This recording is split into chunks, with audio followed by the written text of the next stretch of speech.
পবিত্ৰ ভাদ মাহ উপলক্ষে ৰাজ্যৰ সত্ৰ নামঘৰ সমূহ হৰিনামৰ ধ্বনিৰে মুখৰিত হৈ থকাৰ সমান্তৰালকৈ নলবাৰী জিলাৰ দৌলাশালস্থিত ঐতিহ্যমণ্ডিত শ্ৰী শ্ৰী কানাই বলাই আদি থান সত্ৰতো বা বৈষ্ণৱ ভকত আৰু আয়তীসকলে ভাগৱত শ্ৰৱণ কীৰ্তন কৰি শ্ৰীকৃষ্ণৰ গুণানুকীৰ্তন কৰি ভক্তিৰসত বুৰ গৈ থাকে।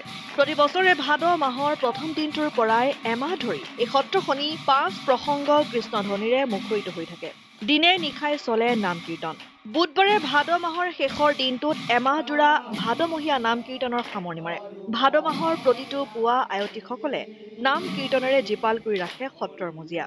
মহাপুৰুষ শ্ৰীমন্ত শংকৰদেৱ আৰু মাধৱদেৱ গুৰু দুজনাৰ তিৰুভাৱ তিথি পালন কৰাৰ উপৰি শ্ৰীকৃষ্ণৰ জন্মোৎসৱ অৰ্থাৎ জন্মাষ্টমী অতি উলহ মালহেৰে আৰু ভক্তিভাৱেৰে পালন কৰে ৰাইজে।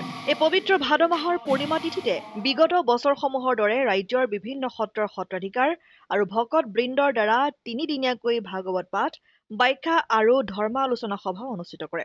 সমগ্ৰ দৌলাশালবাসী ৰাইজে পবিত্ৰ ভাদ মাহত শ্ৰী শ্ৰী কানাই বলাই আদি থান সত্ৰত এক উৎসৱমুখৰ পৰিৱেশৰ সৃষ্টি কৰে। মুকালমুৱাৰ পৰা সুৰজিৎ পাঠকৰ ৰিপৰ্ট, অসম আদিত্য।